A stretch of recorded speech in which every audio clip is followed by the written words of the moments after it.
कौशल जी क्या कहिएगा कि क्या जैसे बिहार में दारू बंद हुआ, क्या यूपी में बंद होना चाहिए? अभी हमने कई जगह गए हैं तो महिलाओं का ये कहना है कि दारू बंद होना चाहिए। इससे अगर आदमी 5 रुपए कमाता है, शाम की दारू पिएगा, घर में झगड़ा करेगा, मार करेगा, वो तो क्या है। लगता है? ये तो जब बेरोजगारी अगर भूखे मरेंगे तो आदमी चोरी डकैती ये सब तो करेगा ही। और बोलते हैं कि ये राज में गुंडा राज मतलब मुक्त हो गया है, माफिया राज कभी मुक्त हुआ ही नहीं भैया, बल्कि और बढ़ गए हैं।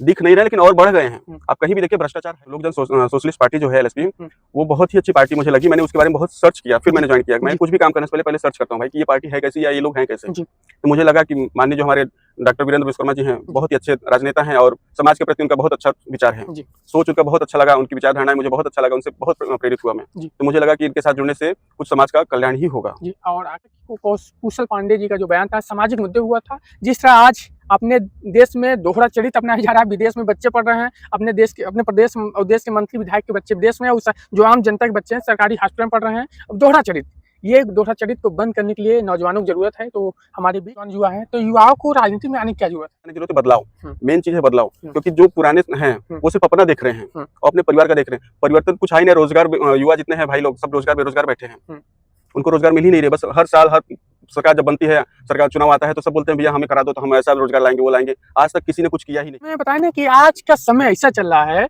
कि महंगाई अपने चरम सीमा पे है। बेरोजगारी है। अच्छा, बेरोजगारी और नौजवान जो आज गुंडा मवाली चोर चमारी डकैत कर रहा है, जब नौकरी नहीं मिलेगा तो पैसे कमाने की रुचि करना पड़ेगा। हमारी सत्ता में आती है तो प्रथम काम करेंगे, चाहे एसपी का लड़का हो, चाहे डीएम हो, चाहे विधायक, किसी का लड़का। जैसे आज के समय में है विधायकों के, मंत्रियों के बच्चे पढ़ते हैं विदेश में और गरीब लड़के सरकारी पढ़ते। सरकार आज जो 2 रुपए कमा। जय हिंद जय भारत, हम रघु विश्वकर्मा लगातार आपको अपडेट भदोही जिला से दे रहे हैं। इस समय हम हैं भदोही विधानसभा में हैं और हमारे बीच में है कुशल पांडे जी। तो पहले तो बहुत बहुत स्वागत है। धन्यवाद जी रघु भाई, आपको भी धन्यवाद। बिल्कुल आप आए, हमें बहुत अच्छा लगा जी। कुशल जी, आप जिस तरह मूवी में भी काम किए हैं जी, और इस समय भोजपुरी गायक हैं कि हिंदी गायक? भोजपुरी गायक भी हैं। अच्छा, थोड़ा आपके जीवन परिचय में जानकारी ले ली जाए कि आप फिल्म इंडस्ट्री में आने से पहले मतलब क्यों आए? फिल्म इंडस्ट्री में देखिए, हम बचपन से हमारा शौक था। हम जब एकदम छोटे थे तो हम सबको देखते थे कि भैया सब नाच गा रहे हैं, तो उन लोग का इतना नाम हो रहा है तो हम भी थोड़ा सा करें नाम कमाने के लिए। मुझे रुपया पैसा हटा दो, भगवान का दिया हुआ सब कुछ है मेरे पास। वैसे देखा जाए तो कहना नहीं चाहिए, लेकिन घमंड होता है किसी को कि इनके पास इतना है, इनके पास इतना है, लेकिन इतना है मेरे पास कि 4-6-10 गाँव में मिलाएंगे, मेरे बराबर प्रॉपर्टी किसी को नहीं है। ऐसा बोलना नहीं चाहिए एक्चुअली, माफी चाहूंगा, लेकिन बता दे रहे हैं आपको, लेकिन एक नाम के लिए कि हमारा नाम हो, हमें भी लोग जाने। हमें किसी चीज का मोह माया नहीं है, भगवान का दिया सब कुछ है।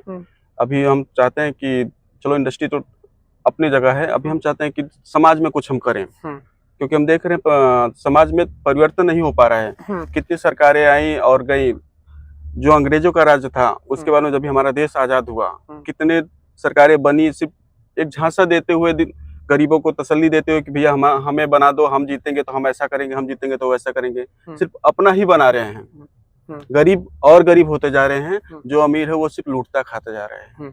अच्छा, कहीं ना कहीं आप फिल्म इंडस्ट्री से कौन कौन मूवी में आपने काम किया? मैंने सेक्रेट मूवी में भी काम किया है, नवाजुद्दीन सिद्दीकी के साथ में मैंने ठाकरे मूवी में भी काम किया है, क्राइम पेट्रोल में बहुत सारे काम, बहुत से मूवी। अब आप राजनीति में भी सक्रिय दिखाई दे रहे हैं जी।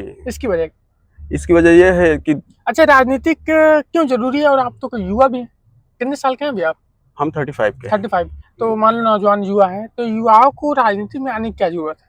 युवाओं को राजनीति में इसलिए आने की जरूरत है बदलाव, मेन चीज है बदलाव। क्योंकि जो पुराने हैं वो सिर्फ अपना देख रहे हैं और अपने परिवार का देख रहे हैं। परिवर्तन कुछ है ही नहीं। रोजगार, युवा जितने हैं भाई लोग सब रोजगार बेरोजगार बैठे हैं, उनको रोजगार मिल ही नहीं रहे। बस हर साल हर सरकार जब बनती है, सरकार चुनाव आता है तो सब बोलते हैं भैया हमें करा दो, तो हम ऐसा रोजगार लाएंगे वो लाएंगे। आज तक किसी ने कुछ किया ही नहीं।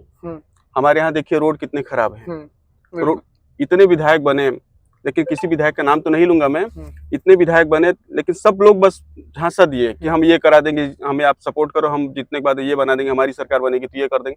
कुछ भी किया नहीं। अच्छा, कहीं ना कहीं आप राजनीति में बदलाव लाने के लिए राजनीति में आए। आपने अभी कुछ दिन पहले लोक जन सोशलिस्ट पार्टी के सदस्यता ग्रहण किए हैं, इसकी वजह क्या है? देखिए, लोक जन सोशलिस्ट पार्टी जो है एलएसपी, वो बहुत ही अच्छी पार्टी मुझे लगी। मैंने उसके बारे में बहुत सर्च किया, फिर मैंने ज्वाइन किया। मैं कुछ भी काम करने से पहले सर्च करता हूँ भाई कि ये पार्टी है कैसी या ये लोग हैं कैसे। तो मुझे लगा कि माननीय जो हमारे डॉक्टर वीरेंद्र विश्वकर्मा जी हैं, बहुत ही अच्छे राजनेता हैं और समाज के प्रति उनका बहुत अच्छा विचार है। जी सोच उनका बहुत अच्छा लगा, उनकी विचारधाराएं मुझे बहुत अच्छा लगा, उनसे बहुत प्रेरित हुआ मैं। जी तो मुझे लगा कि इनके साथ जुड़ने से कुछ समाज का कल्याण ही होगा। जी। और आँख के सर्जन भी, जी, डॉक्टर भी हैं। डॉक्टर उसको। जी बिल्कुल। हाँ, तो साथियों हम इस समय बताएं ना कि आज का समय ऐसा चल रहा है कि महंगाई अपने चरम सीमा पे है। चरम सीमा पे है, बेरोजगारी है। अच्छा, बेरोजगारी और नौजवान जो आज गुंडा मवाली चोर चमारी डकैत कर रहा है, जब नौकरी नहीं मिलेगा तो पैसे कमाने के लिए कुछ करना पड़ेगा। कुछ ना कुछ तो करेंगे ही। जब बेरोजगारी, अगर भूखे मरेंगे तो आदमी चोरी डकैती ये सब तो करेगा ही। और बोलते हैं कि ये राज में गुंडा राज मतलब मुक्त हो गया है, माफिया राज कभी मुक्त हुआ ही नहीं भैया, बल्कि और बढ़ गए हैं। दिख नहीं रहे लेकिन और बढ़ गए हैं। आप कहीं भी देखिए भ्रष्टाचार है ये। अच्छा कौशल जी, क्या कहिएगा कि क्या जैसे बिहार में दारू बंद हुआ, क्या यूपी में बंद होना चाहिए? अभी हमने कई जगह गए हैं तो महिलाओं का ये कहना है कि दारू बंद होना चाहिए। इससे अगर आदमी 500 रुपये कमाता है, शाम की दारू पिएगा, घर में झगड़ा करेगा, मार करेगा, वो तो क्या है। लगता है? ये तो बंद होना ही चाहिए। एक्चुअली देखा जाए ना कि जैसे दिहाड़ी होती है हमारी, 400 रुपये 500 रुपये जो मजदूर कर रहे हैं, और वहां से 200-400 रुपये का दारू पी के आएंगे तो घर में कलश तो होगा ही, कलह होगा ही होगा। तो अपने पत्नी को मारेंगे या बच्चों को मारेंगे तो भाई गलत ही है। तो इसके लिए मैं तो बोलना चाहूंगा सरकार से कि ये बंद होना ही चाहिए। बंद होना चाहिए।